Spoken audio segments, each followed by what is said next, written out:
ఇక్ష్వాకులు విద్యాదాతలు, విజ్ఞాన దీపం వెలిగించిన జ్ఞాన ప్రదాతలు.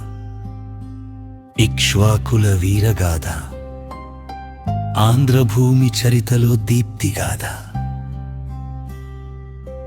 నాగార్జున కొండ శోభలో బౌద్ధ ధర్మం పరిమళమై,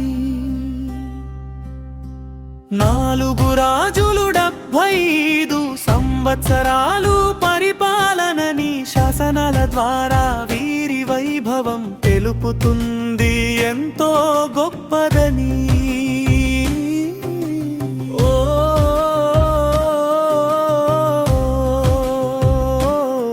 శ్రీ శాంతములుడు పల్లువల శామంతుడిగా పాలించారు. విజయపురి రాజధానిగా స్వాతంత్ర రాజ్యం స్థాపించారు. పురాణాలు ప్రకారం ఆంధ్రభూత్యులుగా పేరొందారు. కావ్వేలి వీరు ఆంధ్రయే అని నిర్ధారించారు. రెంటాల దాచేపల్లి కేశనపల్లి శాసనాలు శ్రీ శాంతముడి సామ్రాజ్య స్థాపన గూర్చి ఆధారాలు. శ్రీ పర్వతాధిపతిగా కీర్తించబడ్డారు. బౌద్ధ మతం వాస్తు శిల్పకళ విస్తరింపచేశారు. శిల్పాలపై శిల్పి పేరు తెది మొట్టమొదట రాసే సంస్కృతి తెచ్చారు. ఆర్థిక శ్రేణి వ్యాపారం అంతర్జాతీయంగా అభివృద్ధి చేశారు.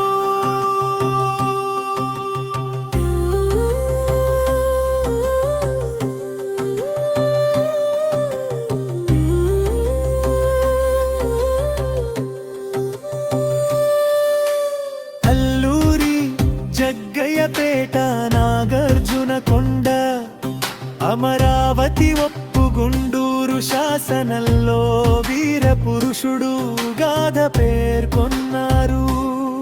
స్తూపాలు చైత్యాలు విహారాలు ఎంతో విస్తృతితో విస్తరింపచేశారు. నాగార్జున కొండ దక్షిణ గయగా గొప్ప ఆధ్యాత్మిక క్షేత్రంగా తీర్చిదిద్దారు. దక్షిణాశోకునిగా కీర్తి పొందారు. గౌతముని బోధనలతో విశ్వవిద్యాలయం స్థాపించారు. ఇంతటి ఘన చరిత గద ఇక్ష్వాకులు ఆంధ్రకి ఎంతో శోభ తెచ్చారు.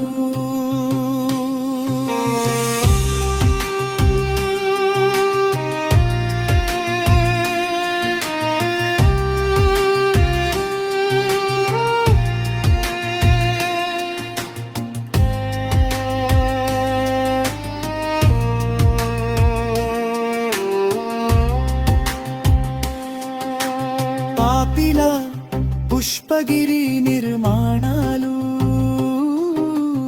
ఉపాసన బోధిశ్రీ బౌద్ధ వ్యాప్తి కృషికి నిదర్శనాలు.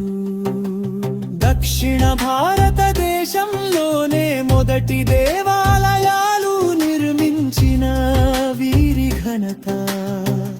అమరావతి శైలిలో బయటపడ్డ మందాత శిల్పం అంగరక్షకులకై వీరగల్ సరికొత్త సాంప్రదాయం. సమాధులు వద్ద ఛాయ స్తంభాలు వేసిన వైనం రుద్ర పురుష దత్తుడు చరితకు నిలయం. శ్రీలంకా దేశస్థులు సింహాల బౌద్ధ విహారాన్ని భౌతులకు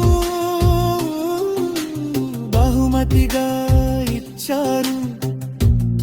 వీరిగాథ వీరగాథ తెలుసుకొనుట